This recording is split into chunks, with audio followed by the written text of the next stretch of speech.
Is Canada quietly helping to build one of the biggest trade alliances in the world without the United States at the table? And is that Marc Carney's real answer to Donald Trump's tariffs on Canada? By the end of this video, you'll know exactly what Carney is doing with Europe, the Indo Pacific, and India, what it could mean for Canadians and for Americans. If you like clear explainers about how global politics hits your wallet here in North America, consider subscribing now so you don't miss the next videos. Let's start with the problem Carney is trying to solve. Since 2025, the United States under President Donald Trump has launched a new trade war with Canada and Mexico.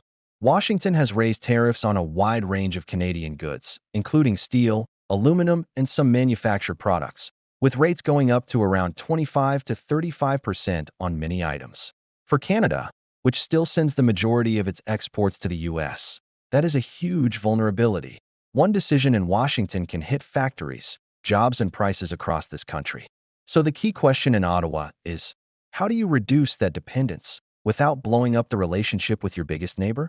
This is where Marc Carney's strategy comes in. According to several reports, Carney is now spearheading discussions between the European Union and a major Indo Pacific trade bloc called the CPTPP, the Comprehensive and Progressive Agreement for Trans-Pacific Partnership. The CPTPP includes 12 countries such as Japan, Australia, New Zealand, Vietnam, Malaysia, Singapore, Mexico, Chile, Peru, Brunei, the United Kingdom, and Canada. The goal of these talks is to align rules of origin between the EU and the CPTPP. Rules of origin are the technical rules that decide whether a product counts as from inside a trade bloc and qualifies for low or zero tariffs. If the EU and CPTPP harmonize those rules, then goods using parts from either side could move more easily across nearly 40 countries under preferential tariffs. Analysts point out that this kind of structure could cover roughly 1/3 of global trade and around 1.5 billion people if it fully develops. Canada, which already has CETA with the EU, is a CPTPP member and is part of USMCA or ACUM with the US, and Mexico sits naturally at the center of this network. On top of that, Carney is moving on key bilateral pieces, especially India. In November 2025, after a 2-year freeze, Canada and India agreed to restart negotiations on a Comprehensive Economic Partnership Agreement, or CEPA.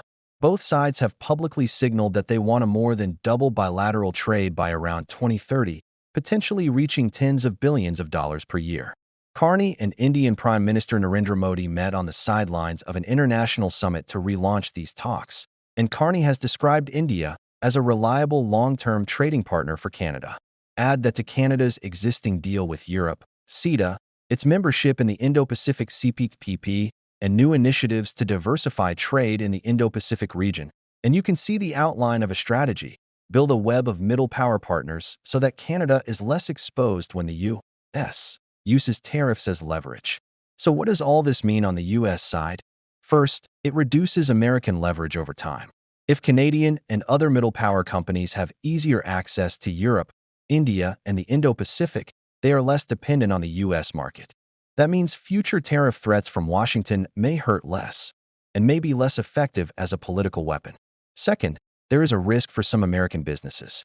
If supply chains, factories, and investment start shifting into a Canada-Indo-Pacific network, some U.S. firms could find themselves on the outside of integrated rules and preferences that make production inside the bloc more attractive.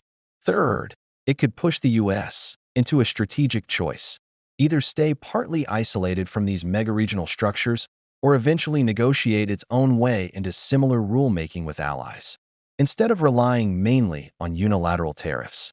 In other words, if this alliance takes shape, it doesn't destroy the U.S. economy, but it slowly erodes Washington's ability to act alone and expect everyone else to follow without consequences.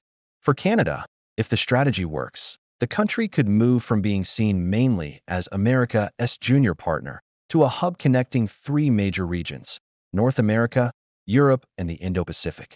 For Canadians, that could mean more export markets for Canadian products and services, more foreign investment here, especially in critical minerals, clean technology, and defense supply chains, and less risk that a single tariff decision in Washington can throw the whole economy off balance. But these mega-regional projects take years to negotiate and implement, and the current U.S. tariffs are already affecting some Canadian sectors today. So this is not a magic shield. It is a long-term strategy to change the balance of power. So here's the question for you. If you're Canadian, do you think it's worth risking friction with the United States to build this new alliance? And if you're American, do you see this as a threat or as a wake-up call for a different approach to trade? Tell me what you think in the comments.